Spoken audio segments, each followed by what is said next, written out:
क्या आप जानते हैं कि माता सीता को अग्नि परीक्षा क्यों देनी पड़ी थी?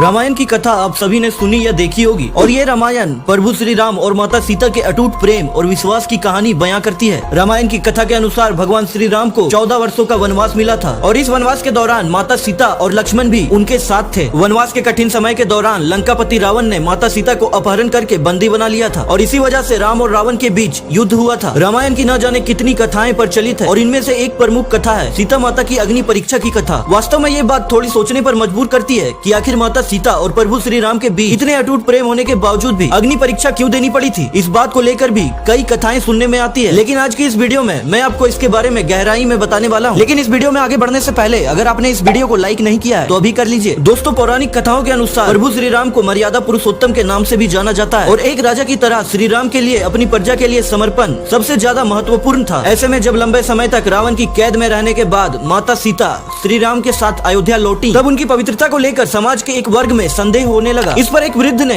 उन पर कटाक्ष करते हुए कहा कि ये भला कैसे मर्यादा पुरुषोत्तम है जो ऐसी माता सीता को अयोध्या वापस ले आए जो महीनों तक रावण के पास रही थी और उनकी पवित्रता का कोई प्रमाण ही नहीं है। जब श्री राम को ये बात पता चली तो उन्होंने प्रजा के कल्याण के लिए माता सीता को अग्नि परीक्षा देकर अपनी पवित्रता को सिद्ध करने के लिए कहा। प्रभु श्री राम की बात सुनकर माता सीता अग्नि में समा गई। पंडित प्रशांत मिश्रा जी बताते हैं कि पद्म पुराण के अनुसार रामायण में एक नहीं बल्कि 2 सीता थी, पहली असली सीता और दूसरी माया की सीता। इनकी कथा के अनुसार एक बार जब लक्ष्मण जी कंदमूल फल लेने के लिए वन में गए तब प्रभु श्री राम ने माता सीता से कहा, अब मैं नर नीला करूंगा और जब तक मैं राक्षसों का विनाश करूंगा तब तक आप अग्नि के निवास में रहेंगी। ऐसा कहकर श्री राम ने माता सीता को अग्निदेव को सौंप दिया। इसके बाद असली सीता जी की जगह माया की सीता प्रकट हुई। इस तरह जब सीता जी का अपहरण हुआ तब वो माया की ही सीता थी। जब युद्ध समाप्त हो गया और राक्षसों का विनाश हो गया तब भगवान श्री राम ने माता सीता को अग्नि परीक्षा के लिए कहा और माया की सीता अग्नि कुंड में समा गई। माया की सीता के अग्नि में समाते ही असली माता सीता अग्नि से बाहर आ गई और इस पूरी अग्नि परीक्षा का सिर्फ यही एक कारण था कि असली माता सीता को अग्निदेव की संरक्षण से वापस ले लिया जाए। पद्म पुराण की कथाओं के अनुसार असली माता सीता को कोई अग्नि परीक्षा नहीं देनी पड़ी थी और न ही उन्हें वनवास जाना पड़ा था। भगवान राम भी माता सीता के इन दोनों रूपों के बारे में जानते थे क्योंकि ये उन्हीं के द्वारा रचित थे। माता सीता अग्निदेव की पूजा करती थी और त्रेता युग में ये धारणा थी